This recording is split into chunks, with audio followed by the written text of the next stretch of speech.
Ya, zakat, infak, sedekah, wakaf, wasatibah. Jadi zakat itu harta yang wajib dikeluarkan, wajib dikeluarkan semua muslim, setiap muslim. Setiap muslim. Ada dua, ada zakat fitrah, ada zakat mal. Bukan zakat mal, yang zakat mal. Zakat mal ini 2,5% dari kepemilikan harta ketika mencapai nisab dan haul. Nisab dan haul. Apa nisab? Nisab itu hitungan selama 1 tahun punya harta minimal 85 gram emas. Ya, maka wajib dikeluarkan 2,5% 1 tahun. Nah, ini namanya zakat.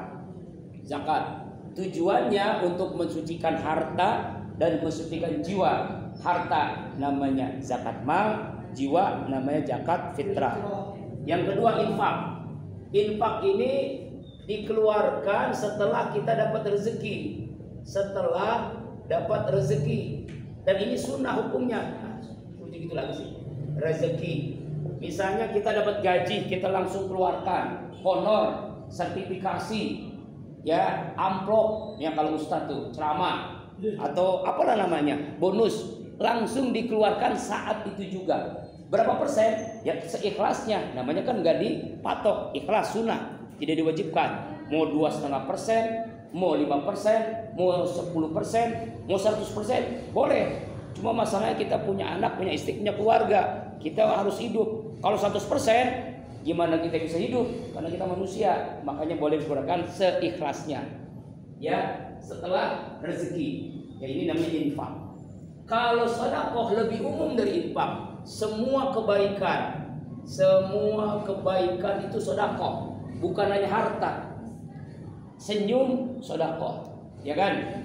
Kemudian nanti kalau sudah punya suami istri, sini ada yang nikah belum? Oh, belum ada di sini kelas ini ya. OTW ya.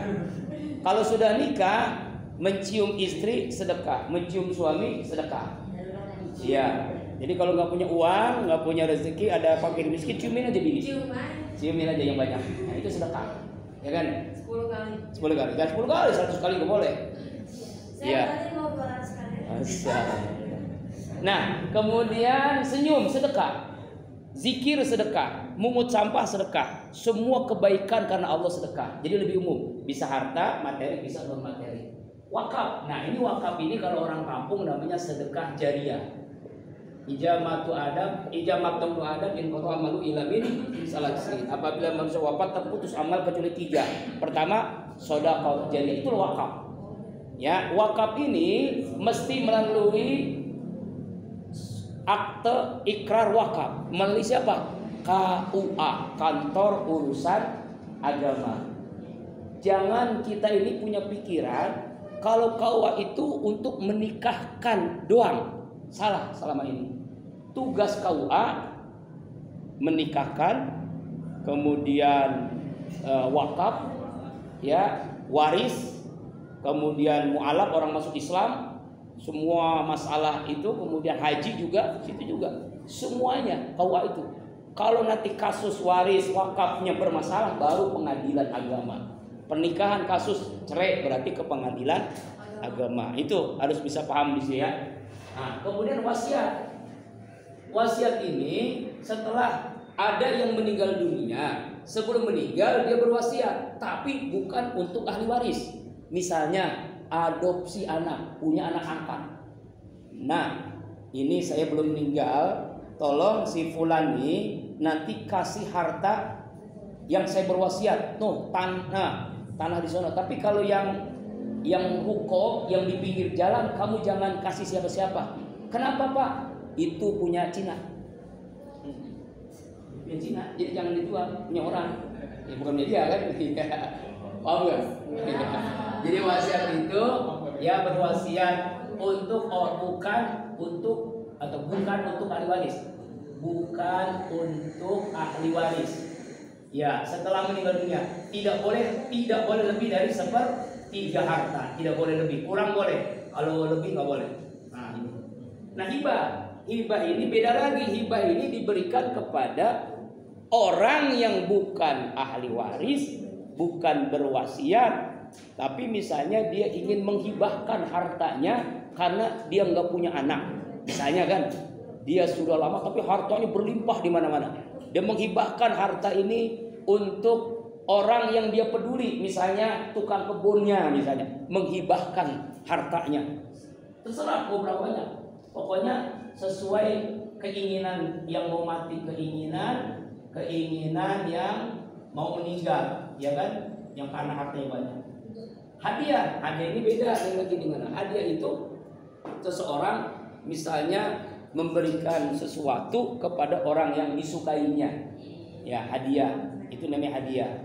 Ujroh, biasanya ya, ujroh ya. Hadiah dan sebagainya ya, yang disukai hadiah. Ya, misalnya ya. Rasulullah tidak menerima zakat, tidak menerima infak, tidak menerima sedekah, tapi Rasulullah menerima hadiah. Ketika Rasulullah berdakwah ke raja Mesir, ya, Rasulullah mendapatkan budak namanya Maria Al-Qibtiyah. Lalu Rasulullah menerima hadiah itu, bukan sekadar menerima, menjadikan Maria itu sebagai istrinya. Itu istrinya. Ya, istrinya yang diantara istri Rasulullah itu dua yang gadis. Pertama Aisyah, yang kedua Maria Al-Qibtiyah. Senangnya luar biasa raja, bukan hanya menerima hadiah, tapi dijadikan istri. Akhirnya raja tadi masuk Islam, rakyat yang mengikuti masuk Islam. Itulah dakwah. Kapan ya kalau saya dakwah dapat hadiah seorang gadis? Insya Allah saya terima, ya. Tapi yang di rumah nggak mau nerima. Subhanallah. Ya, itu tentang masalah harta. Ya, paham sampai sini bisa membedakan ya? Di mana zakat, infak, sedekah, wakaf, wasiat, waris. Ya, waris belum ya? Waris yang terakhir. Waris. Kalau waris itu harta warisan, harta yang diberikan kepada ahli waris setelah meninggal. Ya, harta yang diberikan kepada ahli waris setelah meninggal. Kalau belum meninggal nggak boleh. Ya, meninggal siapa? Ayahnya, ibunya, suaminya, istrinya, maka diberikan kepada ahli waris. Berapa bagiannya? Itu khusus nanti. Nggak tahu kalau di tarbiyah ada fikih mawaris atau tidak.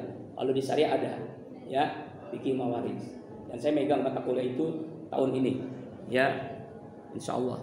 Ya, memang fikih mawaris itu ilmu yang perlu konsentrasi khusus, karena nanti ada belajar tentang bagaimana cara membagi harta setengah, 2/3, 1/8 itu nanti khusus ya. Nah, yang penting kamu bisa bedakan aja dulu antara zakat, infak, sedekah, wakaf, wasiat, hibah, hadiah dan waris itu. Setelah bisa membedakan sama-sama harta, tapi ada hal yang harus tahu bedanya di situ. Sama-sama persamaannya harta, tapi beda dalam cara pembagiannya. Paham ya?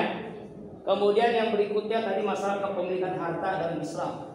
Ini ada 3. Kenapa harta dalam Islam itu sangat-sangat dihargai? Pertama, ya, sarana untuk mencapai kesejahteraan dan keberlangsungan hidup. Kalau nggak ada harta, kita bagaimana bisa hidup? Kita perlu makan, kita perlu minum, kita perlu sandang, pangan, papan, ya kan? Kesejahteraan, kesehatan, pendidikan, perlu harta. Bahasa Jermannya ada pulus, mulus, nggak ada pulus. Nah, itulah kata itu. Artinya, ya, KUHP, karena uang habis perkara. Nah, UUD ujung-ujungnya duit. Ya, makanya kalau ustadz itu habis ceramah dapat doa. Tahu doa? Dorongan amplop. Yang kedua, makanya saya ini orangnya tawadu, tahu warna. Nah, ya Allah, yang penting tidak istiqomah. Tahu istiqomah? Istri 3 dikontrakin rumah. Maaf, bercanda. Ini hanya kamu saja ya. Ini buat modal ceramah kalau yang mau ceramah. Istiqomah itu bagus artinya. Jadi terus menerus continue dalam ibadah. Jadi jangan salah paham tadi ya. Supaya jangan ngantuk. Yang kedua, kepemilikan harta. Kenapa? Sangat dalam Islam itu kepemilikan harta. Harta itu adalah anugerah Allah untuk tujuan hidup kita. Kita kan punya tujuan hidup. Tujuan hidup kita apa? Wa ma khalaqtul jinna wal insa illa liya'budun. Tidaklah kuciptakan jin dan manusia kecuali untuk ibadah. Makanya harta itu anugerah untuk ibadah. Kalau nggak bisa punya harta, kita tidak bisa zakat, tidak bisa infak, tidak bisa sedekah, tidak bisa wakaf, tidak bisa nyantunin yatim, tidak bisa janda-janda tua disantuni, tidak bisa janda-janda muda nah itu dinikahi. Ya kan harus punya uang. Nikah juga harus dengan uang kan, dengan harta, ya kan ya? Ya kan, modal itu bukan hanya dengan cinta. Saya modal kamu mau ikhlas nggak jadi istri saya? Modal saya hanya cinta. Ayo ya. Nggak mungkin. Pasti modalnya dengan harta. Dulu ada seorang laki-laki ingin nikah ngebet kepada seorang wanita, tapi nggak punya apa-apa. Ya Rasulullah, saya ini jombloan yang sudah liku-liku, laki-laki yang tak laku-laku. Saya ingin menikah ya Rasulullah. Saya nggak punya apa-apa.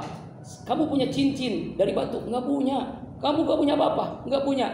Udahlah begini. Kamu hafal nggak surah Al-Ikhlas? Al-Ikhlas saya hafal. Jadikan Al-Ikhlas itu sebagai mahar kawinmu. Kira-kira saya tanya di sini yang akhwat, suka nggak? Pengen nggak? Mau nggak? Ketika nikah mas kawinnya surah Al-Ikhlas? Mau. Al-Ikhlas dan 1 miliar. Yang ketiga, unsur yang harus dilindungi. Harta itu harus dilindungi. Harta itu harus dilindungi. Kenapa dilindungi? Karena dengan harta kita bisa beraktivitas. Tetapi harus diingat, ya, harta itu ada 3. Ada yang disimpan, itu jadi harta warisan, bisa jadi rebutan. Harta yang disimpan jadi rebutan. Yang kedua, harta yang dimakan jadi kotoran. Yang kita makan jadi kotoran. Makan apapun, ya, yang nikmat seapapun jadi kotoran. Jadi sama aja. Sore ini kita makan sate sama makan singkong. Paginya jadi apa? Kotoran. Ya teh nyebut ya, saya nggak mau nyebut kotoran aja nyebutnya. Ya kotoran kan. Makan di restoran yang mewah, yang sekali makan 1 juta, dengan warteg yang 10.000, dengan padang yang 12.000, sama nanti paginya jadi kotoran. Aduh, nah gitu, ya kan? Sama aja. Makan yang paling mewah seharga, ya kadang-kadang ada tuh, ya anaknya raja Konoha makan roti harganya 250.000 sama dengan roti yang 2.000 rupiah, sama kan? Jadi apa? Kotoran juga. Keluarga Jokowi juga gitu Pak, beli roti yang habis berapa ratus tahun. Kan tadi saya bilang Raja Jawa, Konoha, Bayamung. Yang ketiga, harta. Yang ini harta kita sebenarnya nih. Harta yang dizakatkan, yang diinfakkan, yang diwakafkan, itulah harta kita sebenarnya. Yang nemenin kita ketika sakaratul maut, yang nemenin kita di alam barzah, yang nemenin kita sampai ke surganya Allah. Harta yang dizakatkan, harta yang diinfakkan. Abdurrahman bin Auf setiap hari dia berinfak, bersedekah 10.000 dinar. 1 dinar itu sekitar 4 gram emas. Berarti 10.000 dikali 4 gram berapa? Hitung dah. 1 gram berapa? Hitung dah.